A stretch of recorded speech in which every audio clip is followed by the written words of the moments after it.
A nivel de iglesia nos encontramos en uno de los puntos más importantes de las últimas décadas respecto al tema de cómo confrontar como iglesia y cómo prevenir los abusos de menores por parte de eclesiásticos.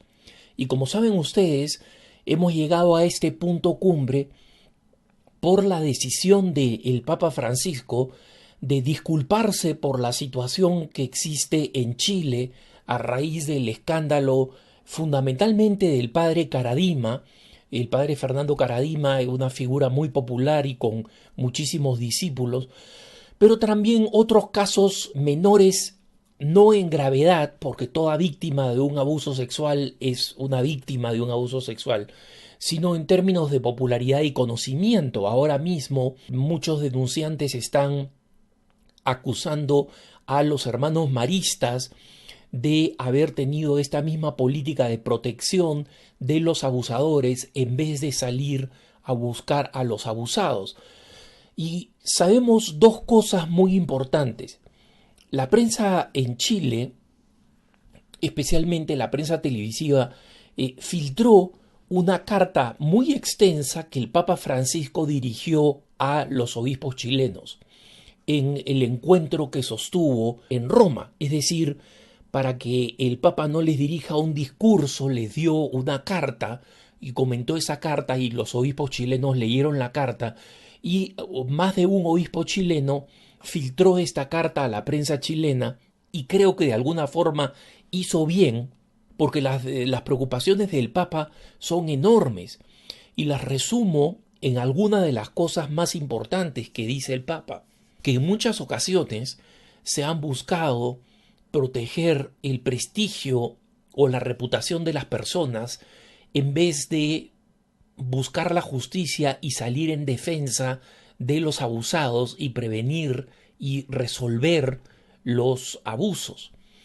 En segundo lugar, que en algunos casos para hacer esto se ha recurrido a la eliminación y destrucción de documentos, algo que es absolutamente inmoral e inaceptable. Y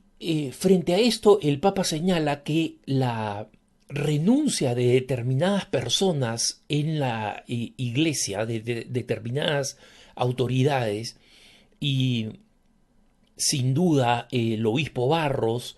el que fue defendido por el mismo Papa, el que en general la iglesia en Chile y quien les habla lo defendió mientras no existieran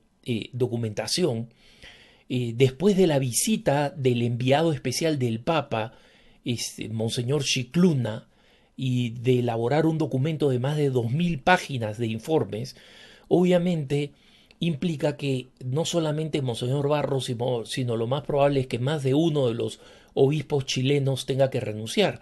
Pero el Papa señala que la solución no es la renuncia, sino es el cambio. Digamos, también la renuncia es importante,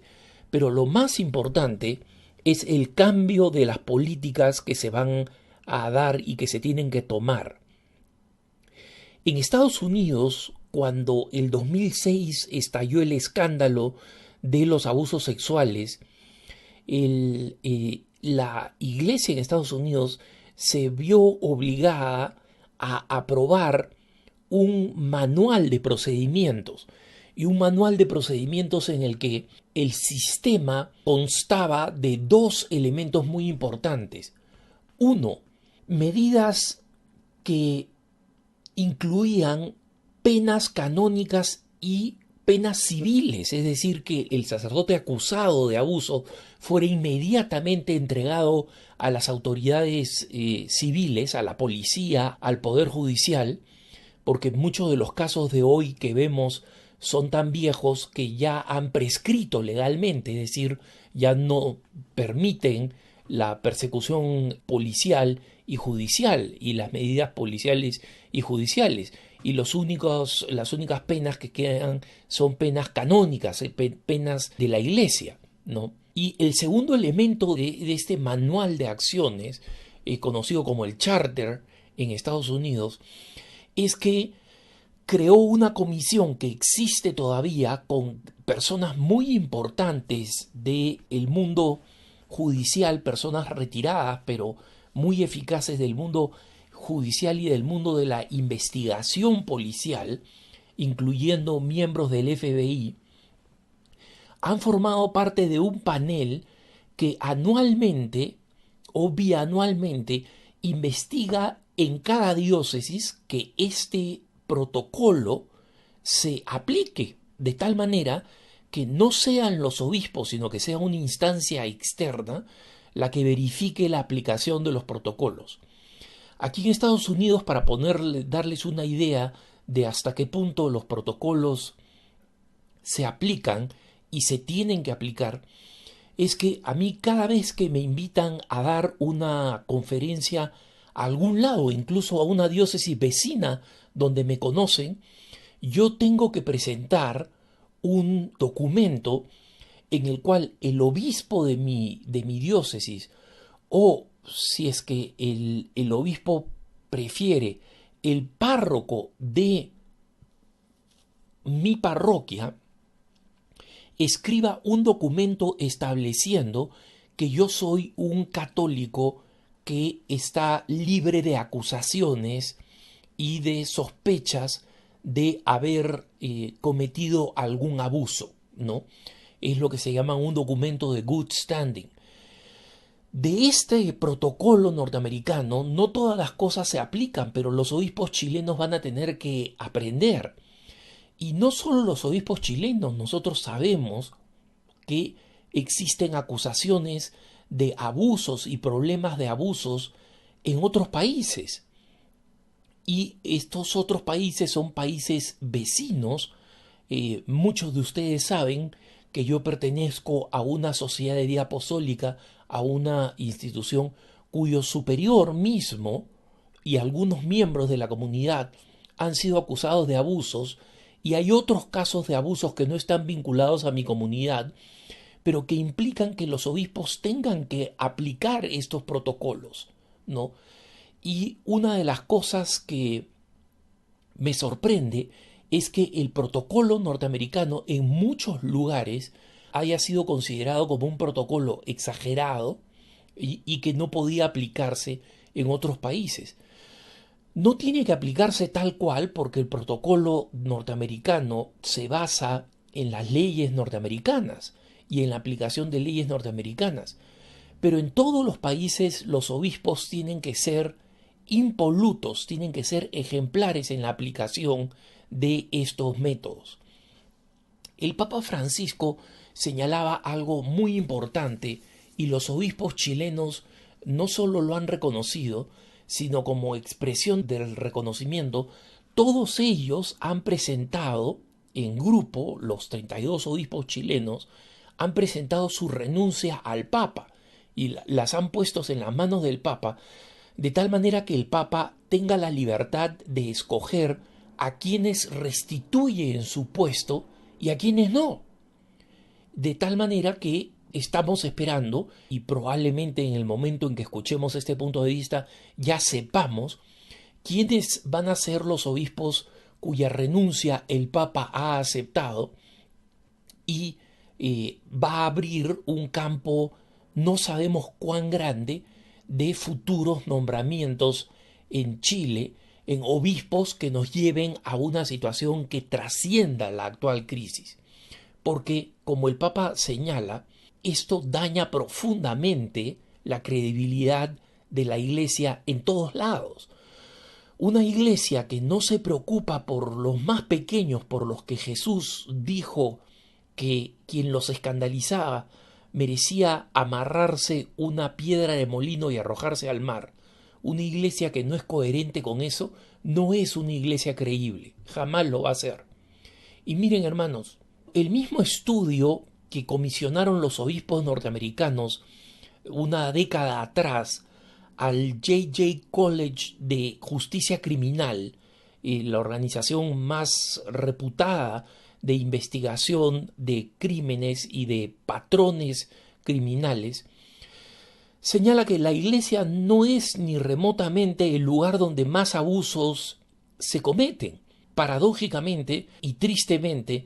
son las familias y luego los colegios públicos los que siguen en la lista de los lugares en los que más abusos de menores se cometen.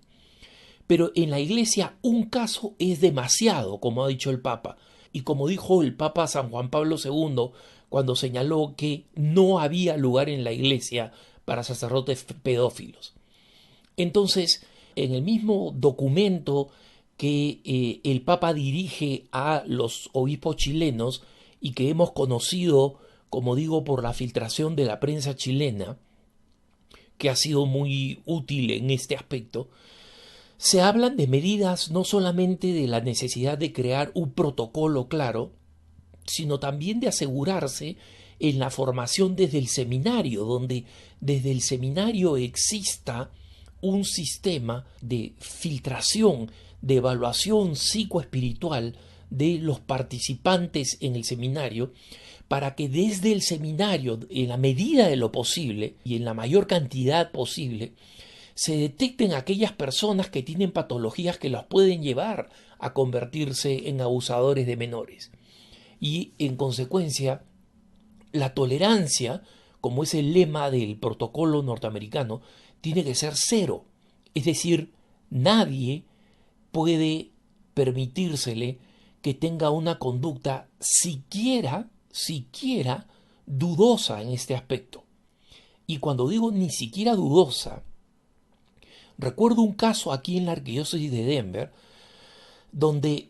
después de la aplicación del protocolo y después de todas las medidas tomadas, después de las acusaciones de abusos, y donde la arquidiócesis de Denver no se vio afectada significativamente, tuvo un par de casos de 2 ex sacerdotes, uno que ya había muerto y el otro que se había retirado, y que cuando se estaban dando los juicios se murió, y que gracias a Dios había afectado a un número limitado de víctimas. Es siempre trágico que sean víctimas, pero ni remotamente los casos que se dieron en otras diócesis grandes, ¿no? Pienso en los casos con los que tuvo que lidiar Nueva York, con los que tuvo que lidiar Boston especialmente, Milwaukee en Wisconsin, Altoona, Johnston, Filadelfia, Los Ángeles, Nueva Orleans, para pensar solo en aquellos casos que fueron realmente escandalosos y masivos, ¿no? Pero recuerdo cómo en una ocasión un sacerdote tuvo una conducta simplemente sospechosa, demasiado sospechosa respecto del trato de unos niños, nada que fuera materia de acusación jurídica, es decir, policial, y el sacerdote fue inmediatamente amonestado y desplazado a un lugar donde no tuviera contacto con niños. ¿Por qué? Porque la Iglesia no solamente tiene que ser casta, sino parecerlo. Entonces, sigamos este caso de Chile con atención, así prensa viene haciendo un excelente trabajo cubriendo esta información, y veamos qué es lo que sucede y qué decisiones toma el Papa, no solamente en el caso de las aceptaciones de renuncia, sino lo que él mismo ha dicho en la carta que ahora conocemos, en la necesidad de tomar medidas que impidan para siempre que la Iglesia se vea en esta situación tan trágica y vergonzosa en la que nunca debió estar, y en la que esperemos que no solo en Chile, sino en todo el continente nunca jamás esté, gracias a la decisión valiente y tajante de sus obispos. Que tengas un buen día.